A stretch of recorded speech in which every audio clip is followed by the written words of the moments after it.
Hi friends, ಎಲ್ರಿಗೂ ನಮಸ್ಕಾರ. ನಮ್ಮ ಚಾನೆಲ್ಗೆ ಮತ್ತೊಮ್ಮೆ ನಿಮ್ಮೆಲ್ರಿಗೂ ಸ್ವಾಗತ. ಈ ವಿಡಿಯೋದಲ್ಲಿ ನಾವು ನಮ್ಮ ಕರ್ನಾಟಕದ ವಾಸ್ತುಶಿಲ್ಪ ಕಲೆ ಎಷ್ಟು ಶ್ರೀಮಂತವಾಗಿತ್ತು ಅಂತ ತೋರಿಸೋ ಹಳೇಬೀಡನ್ನ ನೋಡೋಣ ಬನ್ನಿ. ದಕ್ಷಿಣ ಭಾರತದಲ್ಲೇ ಶಿಲ್ಪಕಲೆಗೆ ಹೆಸರುವಾಸಿಯಾಗಿದ್ದ ದೇವಸ್ಥಾನಗಳನ್ನ ಕಟ್ಟಿಸಿದ ಕೀರ್ತಿ ಬಂದು ಹೊಯ್ಸಳ ರಾಜರಿಗೆ ಸಲ್ಲುತ್ತೆ.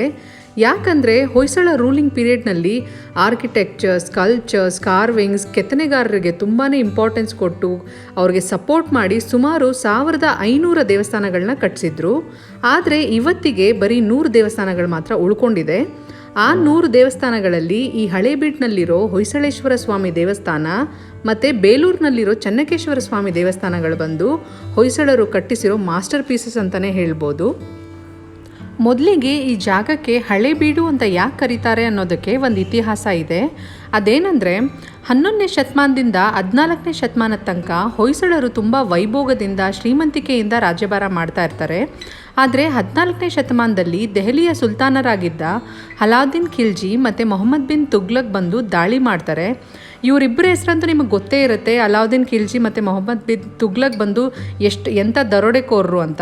ಸೊ ನಾರ್ತ್ ಇಂಡಿಯಾ ಹಾಳು ಮಾಡಿ ಸಾಲದು ಅಂತ ನಮ್ಮ ಸೌತ್ ಇಂಡಿಯಾಗೂ ಬಂದು ನಮ್ಮ ವಿಜಯನಗರ ಎಂಪೈರ್, ಬೇಲೂರು, ಹಳೇಬೀಡು ಮತ್ತು ತುಂಬ ಜಾಗಗಳನ್ನ ಲೂಟಿ ಮಾಡ್ತಾರೆ. ಸೊ ಆವಾಗ ಈ ವಿಗ್ರಹಗಳನ್ನೆಲ್ಲ ಹೊಡೆದಾಕಿ ಲೂಟಿ ಮಾಡಿದ್ರಿಂದ ಈ ಜಾಗ ಬಂದು ತುಂಬ ವರ್ಷಗಳ ಕಾಲ ಹಾಳು ಬಿದ್ದಿರುತ್ತೆ. ಸೊ ಆ ಕಾರಣದಿಂದ ಹಾಳಾಗಿ ಬಿದ್ದಿದ್ದ ಜಾಗ ಹಳೇಬೀಡಾಗಿ ಹೆಸರು ಪಡ್ಕೊಳ್ಳುತ್ತೆ. ಸೊ ಈ ದಾಳಿ ಆಗೋಕ್ಕೂ ಮುಂಚೆ ಇದನ್ನು ದ್ವಾರಕಾ ಸಮುದ್ರ ಅಂತ ಕರಿತಿದ್ರು. ಸೊ ಹೀಗೆ ಇನ್ನಷ್ಟು ಇಂಟ್ರೆಸ್ಟಿಂಗ್ ವಿಷಯಗಳನ್ನ ವಿಡಿಯೋನ ಮುಂದಿನ ಭಾಗದಲ್ಲಿ ಹೇಳ್ತೀನಿ. ಸೊ ಅದರಿಂದ ವಿಡಿಯೋನ ಪೂರ್ತಿಯಾಗಿ ನೋಡಿ, ಇಷ್ಟ ಆದರೆ ಲೈಕ್ ಮಾಡಿ ಮತ್ತು ಸಬ್ಸ್ಕ್ರೈಬ್ ಮಾಡ್ಕೊಳ್ಳಿ.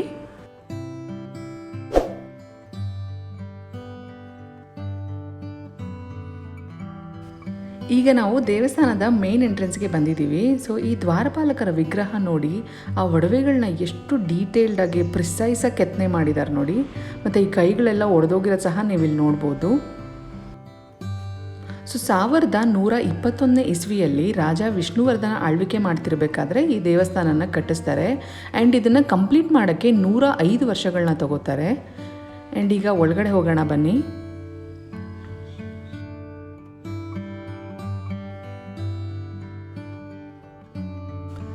ಇಲ್ಲಿ ನಾವು ಹೊಯ್ಸಳೇಶ್ವರ ಸ್ವಾಮಿಯ ದರ್ಶನ ಮಾಡ್ಬೋದು. ಆ್ಯಂಡ್ ಇಲ್ಲಿ 2 ದ್ವಾರಪಾಲಕರ ವಿಗ್ರಹಗಳಿದೆ ಮತ್ತು 2 ಚಾಮರಭರಣಿಗಳು ಕೂಡ ಇದೆ. ಸೊ ಆ ಕೆತ್ತನೆಗಳಂತೂ ತುಂಬಾ ಅದ್ಭುತವಾಗಿದೆ.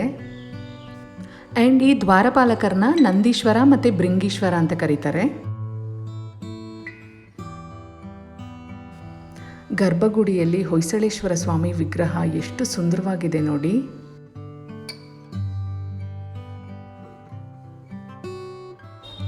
ಈ ದೇವಸ್ಥಾನದಲ್ಲಿ 108 ಕಂಬಗಳಿದ್ದಾವೆ. ಸೊ ಒಂದು ಕಂಬ ಇನ್ನೊಂದು ಕಂಬ ಇದ್ದಂತೆ ಇಲ್ಲ. ಸೊ ತುಂಬಾ ಡಿಫ್ರೆಂಟ್ ಕೆತ್ತನೆಗಳ ಮಾಡಿದ್ದಾರೆ ಒಂದೊಂದು ಕಂಬನೂ. ಸೊ 108 ಡಿಫ್ರೆಂಟ್ ವೆರೈಟಿ ಕಂಬಗಳನ್ನ ನೀವಿಲ್ಲಿ ನೋಡ್ಬೋದು.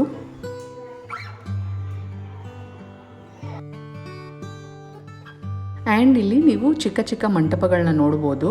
ಸೊ ಇದು 48 ಮಂಟಪಗಳನ್ನ ಮಾಡಿದ್ದಾರೆ.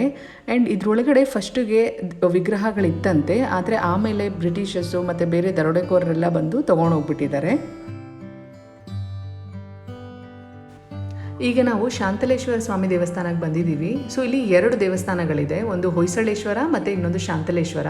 ಸೊ ಆಗಲೇ ನಾವು ನೋಡಿದ್ದು ಬಂದು ಹೊಯ್ಸಳೇಶ್ವರ ದೇವಸ್ಥಾನ. ಸೊ ಈಗ ನೋಡ್ತಾ ಇರೋದು ಶಾಂತಲೇಶ್ವರ ಸ್ವಾಮಿ ದೇವಸ್ಥಾನ. ಸೊ ಈ 2 ದೇವಸ್ಥಾನನೂ ಒಂದೇ ರೀತಿಯಲ್ಲಿ ಮಾಡಿದ್ದಾರೆ. ಸೊ ಯಾವುದೇ ಡಿಫ್ರೆನ್ಸ್ ಇಲ್ಲ. ಕೆತ್ತನೆಗಳಾಗಿರ್ಬೋದು, ಬೇರೆ ವಿಗ್ರಹಗಳಾಗಿರ್ಬೋದು, ಒಂದೇ ರೀತಿ ಇದೆ.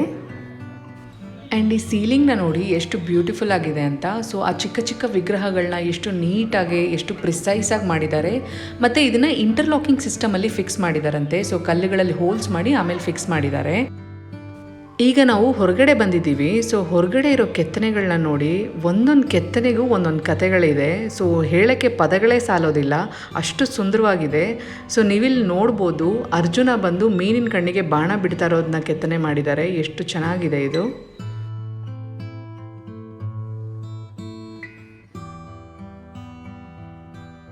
ಸೊ ಈ ವಿಗ್ರಹ ಬಂದು ದರ್ಪಣ ಸುಂದರಿ ಅಂತ. ಸೊ ಇಲ್ಲಿ ನೀವು ನೋಡ್ಬೋದು, ಕನ್ನಡಿ ನೋಡಿಕೊಂಡು ಕುಂಕುಮ ಹಚ್ಕೊತಾ ಇರೋದನ್ನ. ಸೊ ಅದಕ್ಕೆ ಈ ವಿಗ್ರಹಕ್ಕೆ ದರ್ಪಣ ಸುಂದರಿ ಅಂತ ಹೆಸರು ಕೊಟ್ಟಿದ್ದಾರೆ.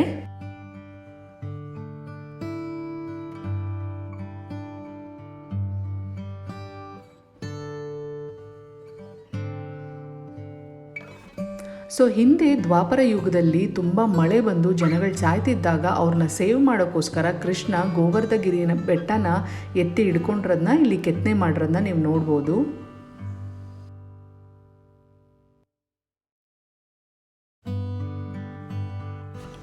ಸೊ ನೆಕ್ಸ್ಟ್ ಬಂದು ಒಬ್ಬ ರಾಕ್ಷಸ ಆನೆ ರೂಪದಲ್ಲಿ ಬಂದು ತೊಂದರೆ ಕೊಡಬೇಕಾದ್ರೆ ಈಶ್ವರ ಸ್ವಾಮಿ ಅವನ ಹೊಟ್ಟೆ ಒಳಗಡೆ ಹೋಗಿ ಆ ಹೊಟ್ಟೆನ ಸೀಳಿ ನಾಟ್ಯ ಮಾಡ್ತಿರೋದನ್ನ ಇಲ್ಲಿ ಕೆತ್ತನೆ ಮಾಡಿದ್ದಾರೆ. ಸೊ ನೀವಿಲ್ಲಿ ನೋಡ್ಬೋದು ಆನೆಯ ಕಾಲುಗಳು ಕೆಳಗಡೆ 2 ಮೇಲೆ 2 ಮತ್ತು ಬಾಲ ಕೂಡ ಕಾಣಿಸ್ತಾ ಇದೆ.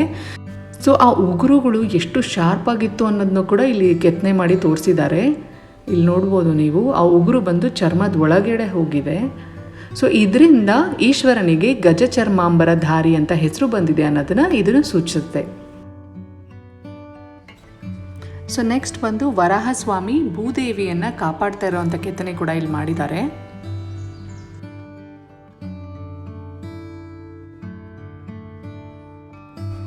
ಸೊ ನೆಕ್ಸ್ಟ್ ಬಂದು ನರಸಿಂಹಸ್ವಾಮಿ ಅವತಾರನ ಕೆತ್ತನೆ ಮಾಡಿದ್ದಾರೆ.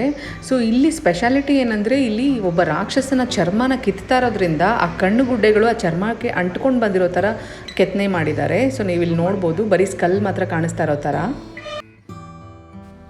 ಸೊ ನೆಕ್ಸ್ಟ್ ಇಲ್ಲಿ ಭಕ್ತ ಪ್ರಹ್ಲಾದನ ಸ್ಟೋರಿನ ಕೆತ್ತನೆ ಮಾಡಿದ್ದಾರೆ ನೋಡಿ. ಸೊ ಸೈನಿಕರಿಂದ ಹಿಂಸೆ ಮಾಡ್ತಾ ಇರೋದು, ಹಾವುಗಳನ್ನ ಬಿಟ್ಟಿರೋದು ಮತ್ತು ಆನೆಗಳಿಂದ ತುಳ್ಸಕ್ಕೆ ಟ್ರೈ ಮಾಡಿದ್ದು. ಸೊ ಫುಲ್ ಸ್ಟೋರಿ ಇಲ್ಲಿ ಕೆತ್ತನೆ ಮಾಡಿದ್ದಾರೆ.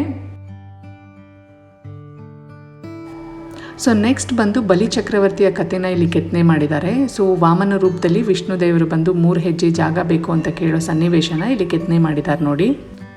ಮೊದಲನೇ ಹೆಜ್ಜೆ ಬಂದು ಭೂಮಿ ಮೇಲೆ ಇಡ್ತಾರೆ ಮತ್ತು 2ನೇ ಹೆಜ್ಜೆ ಬಂದು ಆಕಾಶದಲ್ಲಿ ಇಟ್ಟಾಗ ಬ್ರಹ್ಮದೇವರು ಅಲ್ಲಿ ಕಾಲು ತೊಳೆಯೋದನ್ನ ಇಲ್ಲಿ ಕ್ಲೀನಾಗಿ ಕೆತ್ತನೆ ಮಾಡಿದ್ದಾರೆ ನೋಡಿ. ಆ ನೀರು ಹರ್ಕೊಂಡ್ ಬರ್ತಾ ಇರೋದನ್ನ ಸಹ ಇಲ್ಲಿ ಕೆತ್ತನೆ ಮಾಡಿದ್ದಾರೆ ನೋಡಿ.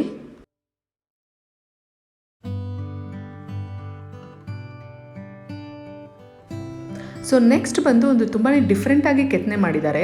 ಸೊ ಇಲ್ಲಿ ಈ ವ್ಯಕ್ತಿಯ ಡ್ರೆಸ್ ನೋಡಿ, ಲಾಂಗ್ ಓವರ್ ಕೋಟ್, ಕೈಯಲ್ಲಿ ಹಿಡಿದಿರೋ ಸ್ಟಾಫು ಮತ್ತು ತಲೆ ಮೇಲೆ ಹಾಕಿರೋ ವಿಗ್ಗು ಈ ಬ್ರಿಟಿಷವ್ರು ಹಾಕೋ ಡ್ರೆಸ್ ಥರ ಇದೆ.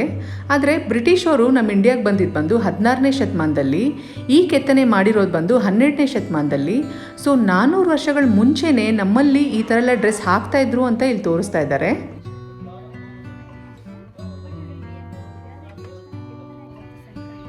ಸೊ ಇಲ್ಲಿ ನೀವು ನೋಡ್ಬೋದು, ನಾವೀಗ ಎಳ್ನೀರು ಕುಡಿಯೋಕ್ಕೆ ಸ್ಟ್ರಾ ಎಲ್ಲ ಯೂಸ್ ಮಾಡ್ತಿರಲ್ಲ, ಸೊ 12th ಸೆಂಚುರಿಯಲ್ಲಿ ಇವರು ಕೂಡ ಯೂಸ್ ಮಾಡಿದ್ದಾರೆ.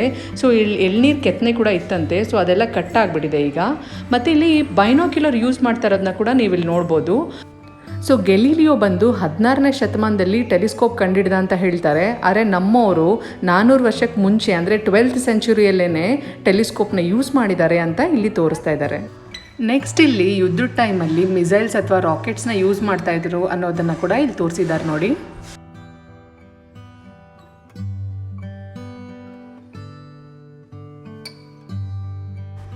ಸೊ ಇದು ಬಂದು ಬೇಲೂರಿನಲ್ಲಿರೋ ಚೆನ್ನಕೇಶ್ವರ ಸ್ವಾಮಿ ಮೂರ್ತಿ. ಸೊ ಎಷ್ಟು ಸುಂದರವಾಗಿ ಮಾಡಿದ್ದಾರೆ ನೋಡಿ. ಸೊ ಚೆನ್ನಕೇಶ್ವರ ಸ್ವಾಮಿ ಬಂದು ತುಂಬ ಸುಂದರವಾಗಿರೋದ್ರಿಂದ ಚಲುವಾದ ಚೆನ್ನಕೇಶ್ವರ ಸ್ವಾಮಿ ಅಂತ ಕರೀತಾರೆ. ಸೊ ಈ ದೇವಾಲಯದಲ್ಲಿ ಇನ್ನೊಂದು ವಿಶಿಷ್ಟ ಏನಂದರೆ ಇಲ್ಲಿ 8 ಲೇಯರ್ಗಳಲ್ಲಿ ಕೆತ್ತನೆಗಳನ್ನ ಮಾಡಿದ್ದಾರೆ. ಸೊ ಮೊದಲನೇ ಬಾಟಮ್ ಲೇಯರಲ್ಲಿ ಬಂದುಬಿಟ್ಟು ಆನೆಗಳ ಸಾಲು ಮಾಡಿದ್ದಾರೆ. ಸೊ ಆನೆ ಬಂದು ಶಕ್ತಿಯ ಸಂಕೇತ. ಆ್ಯಂಡ್ 2ನೇ ಸಾಲಿನಲ್ಲಿ ಬಂದು ಸಿಂಹಗಳನ್ನ ಮಾಡಿದ್ದಾರೆ. ಸೊ ಸಿಂಹ ಬಂದು ಧೈರ್ಯದ ಸಂಕೇತ. ಸೊ 3ನೇ ಸಾಲಲ್ಲಿ ಬಂದುಬಿಟ್ಟು ಕುದುರೆಗಳನ್ನ ಮಾಡಿದ್ದಾರೆ. ಕುದುರೆ ಬಂದು ವೇಗದ ಸಂಕೇತ. ಸೊ ಹೀಗೆ ಮೇಲೆ ಅಪ್ಕಮಿಂಗ್ ಲೇಯರ್ಸಲ್ಲಿ ಬಂದುಬಿಟ್ಟು ರಾಮಾಯಣ ಮಹಾಭಾರತದ ಸನ್ನಿವೇಶಗಳನ್ನೆಲ್ಲ ಕೆತ್ತನೆ ಮಾಡಿದ್ದಾರೆ. ಸೊ ನೀವಿಲ್ಲಿ ನೋಡ್ಬೋದು ದೇವತೆಗಳು ಮತ್ತು ರಾಕ್ಷಸರು ಸಮುದ್ರ ಮಂಥನ ಮಾಡಿರೋದು ಕೂಡ ಇಲ್ಲಿ ಕೆತ್ತನೆ ಮಾಡಿದ್ದಾರೆ. ಸೊ ನೆಕ್ಸ್ಟ್ ಬಂದು ರಾಮಾಯಣದಲ್ಲಿ ವಾಲಿನ ಶ್ರೀರಾಮ ಹೇಗೆ ಸಾಯಿಸಿದ್ರು ಅನ್ನೋದನ್ನು ಇಲ್ಲಿ ತೋರಿಸ್ತಾ ಇದ್ದಾರೆ. ಸೊ ವಾಲಿನ ಬಂದು ಮುಂದ್ಗಡೆಯಿಂದ ಯಾರೂ ಸಾಯಿಸೋಕ್ಕೆ ಸಾಧ್ಯ ಇಲ್ಲ. ಸೊ ಅದರಿಂದ ರಾಮ 7 ಮರದ ಹಿಂದ್ಗಡೆ ನಿಂತ್ಕೊಂಡು ಬಾಣ ಬಿಡ್ತಾರೆ. ಸೊ ಆ ಬಾಣ ಬಂದು ತುಂಬ ವಿಷಭರಿತವಾಗಿರುತ್ತೆ ಅಂತ ತೋರಿಸೋದಕ್ಕೋಸ್ಕರ ಇಲ್ಲ ಹಾವು ಕೂಡ ಕೆತ್ತನೆ ಮಾಡಿರ್ತಾರೆ ನೋಡಿ.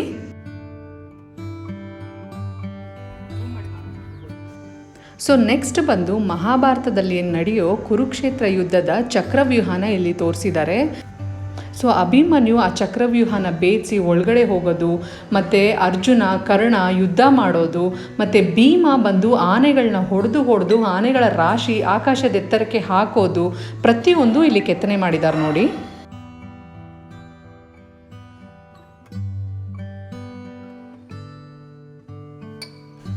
ಸೊ ನೆಕ್ಸ್ಟ್ ಬಂದು ರಾವಣ ಕೈಲಾಸ ಪರ್ವತನ ತನ್ನ ತಲೆ ಮೇಲೆ ಎತ್ತಿಟ್ಕೊಂಡಿರೋದನ್ನ ನೀವು ನೋಡ್ಬೋದು.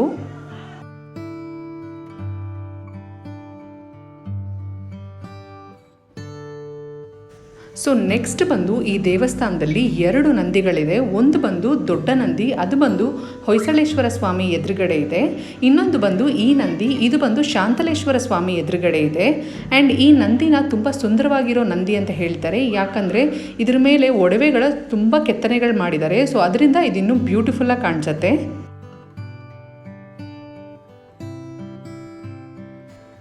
ಸೊ ಹೀಗೆ ಇಲ್ಲಿ ಕಾಳಿಕಾದೇವಿ, ಶ್ರೀಕೃಷ್ಣ ಪರಮಾತ್ಮ, ಬ್ರಹ್ಮ, ವಿಷ್ಣು, ಮಹೇಶ್ವರ, ನಾಗದೇವತೆಗಳು ಮತ್ತು ಮಹಾಭಾರತದ ಸನ್ನಿವೇಶಗಳು, ರಾಮಾಯಣದ ಸನ್ನಿವೇಶಗಳು ಮತ್ತು ಶಿವಪುರಾಣ, ಹೀಗೆ ಸಾಕಷ್ಟು ವಿಷಯಗಳನ್ನ ಒಂದೇ ಕಡೆ ಕೆತ್ತನೆ ಮಾಡಿದ್ದಾರೆ. ಸೊ ಇದ್ರ ಬಗ್ಗೆ ಹೇಳಬೇಕು ಅಂದರೆ ಒಂದು ದಿನ ಇಡೀ ಕೊಟ್ಟರೂ ಸಾಲೋದಿಲ್ಲ.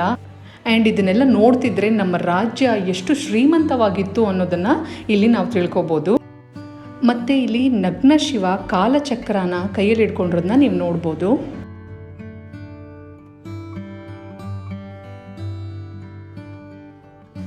ಸೊ ನೆಕ್ಸ್ಟ್ ಇಲ್ಲಿ ಆಗಿನ ಕಾಲದ ಹೆಂಗಸರು ಬಾರ್ಡ್ರ್ ಸೀರೆನ ಉಟ್ಕೊತಾ ಇದ್ರು ಮತ್ತು ಹೀಲ್ಸ್ ಎಲ್ಲ ಹಾಕೋತಾ ಇದ್ರು ಅನ್ನೋದನ್ನು ಕೂಡ ಇಲ್ಲಿ ಕೆತ್ತನೆ ಮಾಡಿದ್ದಾರೆ ನೋಡಿ.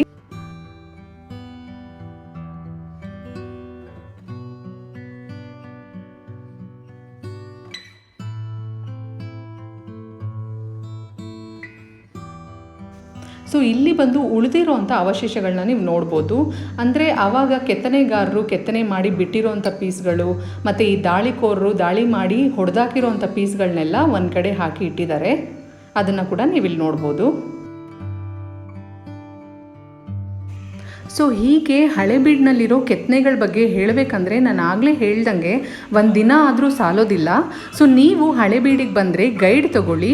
ಸೊ ಅವ್ರು ಇನ್ನೂ ಚೆನ್ನಾಗಿ ಎಕ್ಸ್ಪ್ಲೇನ್ ಮಾಡ್ತಾರೆ. ಪ್ರತಿಯೊಂದು ವಿಗ್ರಹದ ಬಗ್ಗೆನೂ ಅವ್ರು ಎಕ್ಸ್ಪ್ಲೇನ್ ಮಾಡ್ತಾರೆ. ಆ ವಿಷಯಗಳನ್ನೆಲ್ಲ ಕೇಳೋಕ್ಕೆ ತುಂಬಾ ಇಂಟ್ರೆಸ್ಟಿಂಗ್ ಆಗಿರುತ್ತೆ. ನನಗೆ ಅರ್ಥ ಆದಷ್ಟು ವಿಷಯಗಳನ್ನೆಲ್ಲ ನಿಮಗೆ ಈ ವಿಡಿಯೋದಲ್ಲಿ ಹೇಳಿದ್ದೀನಿ. ಸೊ ವಿಡಿಯೋ ಇಷ್ಟ ಆದರೆ ಲೈಕ್ ಮಾಡಿ ಮತ್ತು ನಿಮ್ಮ ಅನಿಸಿಕೆಗಳನ್ನ ಕಮೆಂಟ್ನಲ್ಲಿ ತಿಳಿಸಿ ಮತ್ತು ಸಬ್ಸ್ಕ್ರೈಬ್ ಮಾಡೋದನ್ನು ಮಾತ್ರ ಮರಿಬೇಡಿ. Thank you all. ಧನ್ಯವಾದಗಳು.